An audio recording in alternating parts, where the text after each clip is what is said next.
Sejahtera. Saudara-saudari yang saya muliakan, setelah kita menyempurnakan tugas sebaik mungkin, setelah 1 tahun telah buka tirai dan sekarang kita cuba membawa sedikit penyesuaian dan perubahan yang diperlukan. Hai, Assalamualaikum, salam perpaduan, salam madani. Okey, terjawab sudah desas-desus tentang rombakan Kabinet Kerajaan Perpaduan yang telah pun diumumkan oleh Perdana Menteri kita Datuk Seri Anwar Ibrahim, yang menyaksikan 5 muka baru dalam Kabinet dan juga ada 2 kementerian yang diasingkan portfolionya. Tapi sebelum itu, saya nak ucapkan tahniah kepada mantan CEO EPF iaitu Datuk Seri Amir Hamzah Azizan kerana dilantik sebagai Menteri Keuangan yang kedua, yang mana saya yakin beliau memiliki satu kelayakan dari segi pengalaman yang luas dalam menguruskan keuangan semasa beliau menjadi CEO KWSP. Jadi tahniah saya ucapkan kepada Datuk Seri Amir Hamzah Azizan.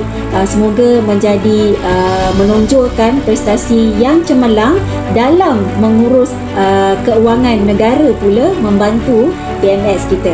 Kita wish welcome back juga kepada 3 figura ini, iaitu Dr. Zulkifli, Gobing Singh dan juga Datuk Seri Johari Ghani, kerana kembali semula ke dalam Kabinet. Contoh macam Dr. Zulkifli memikul semula Kementerian Kesihatan yang dipegangnya dahulu semasa Pakatan Harapan 1.0 dan kini memegang semula portfolio berikut menjadi Menteri Kesihatan yang menggantikan Dr. Zaliha Mustafa yang dipindahkan ke Jabatan Perdana Menteri.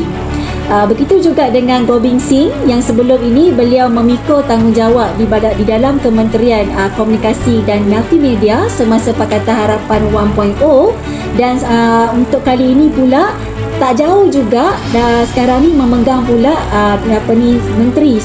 Menteri Digital yang masih ada kena-mengena lah dengan teknologi juga, telekomunikasi dan multimedia. Okey, lagi satu kepada Datuk Seri Johari Ghani. Welcome back juga dalam Kabinet kan, cuma portfolio kali ini yang agak rare kot pada beliau, yang ekspertis lebih kepada ekonomi. Mencerita soal ekonomi ataupun menggunakan percentage ekonomi ini, kita mestilah melihat ekonomi ini secara mutlak. Sebagai contoh, kalau kita lihat Malaysia pada tahun 2020, ekonomi kita menguncup 5.5%. Sedangkan Singapura 4.1% penguncupan, Indonesia 2.1%. Kalau kita tengok tahun 2021, Malaysia hanya berkembang 3.1%. Tidak cukup untuk cover penguncupan yang berlaku pada tahun 2020. Tetapi negara Singapura berkembang 7.6%. Dia menguncup 4.1, dia berkembang 76%. Begitu juga di Indonesia.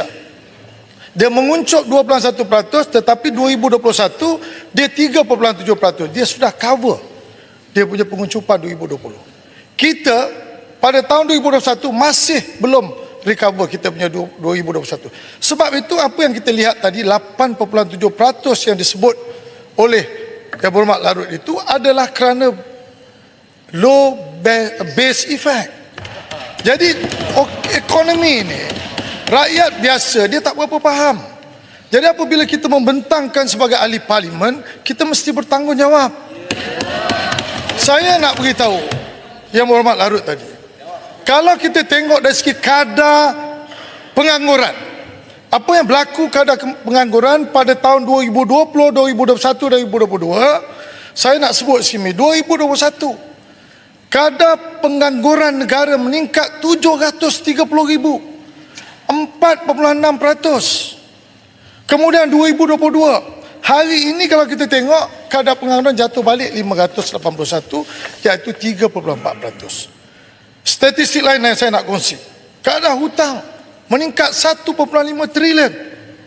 Indeks bursa jatuh daripada 1,860 jatuh 1,531, jatuh 1,219, sekarang ini 1,448. Sebenarnya apabila kita cerita soal ekonomi, kita kena tengok figure-figure ini secara keseluruhan dan bukan pick and choose. Tetapi saya yakin dengan kapabiliti dan juga pengalaman luas Datuk Seri Johari Ghani ini, saya yakin beliau mampu membuat yang terbaik. In fact akan lebih cemerlang beliau di dalam diberi tanggungjawab untuk mengikut Kementerian Plantation dan juga Commodities ini. Selain Kementerian Komunikasi dan juga Multimedia yang diasingkan portfolionya kepada dua, Kementerian Sumber Asli Alam Sekitar dan juga Perubahan Iklim pun terlibat juga, yang mana kementerian ini diasingkan kepada peralihan tenaga dan daya guna awam yang dikendalikan oleh TPM2 kita, iaitu Datuk Seri Fazila Yusof. Begitu juga dengan Kementerian Sumber Asli dan juga Kelestarian Alam yang dikendalikan oleh Nik Nazmi. Dan saya nak ucapkan juga tahniah kepada Steven Sim yang diangkat sebagai Menteri Penuh, yang menjadi diangkat sebagai Menteri Sumber Manusia yang menggantikan Siva Kumar. Dan pelantikan Steven Sim ini saya nampak ia adalah satu tindakan yang tepat oleh PMX, kerana pada pandangan saya lah, Siva Kumar agak tenggelam prestasinya semasa menjadi Menteri Sumber Manusia ini. So kenapa saya cakap begitu? Kerana semasa pengumuman income progresif daripada Rafizi Ramli, tidak menampakkan satu komitmen ataupun kenyataan-kenyataan yang strong dalam mendukung income progresif yang bakal dilaksanakan tahun hadapan. Jadi saya berharap Steven Sim tunjukkan prestasi anda dan kecemerlangan anda seperti mana berada di Kementerian Keuangan hari itu. Dan saya yakin anda ada figura yang boleh mengendalikan Kementerian Sumber Manusia ini dengan baik dan cemerlang.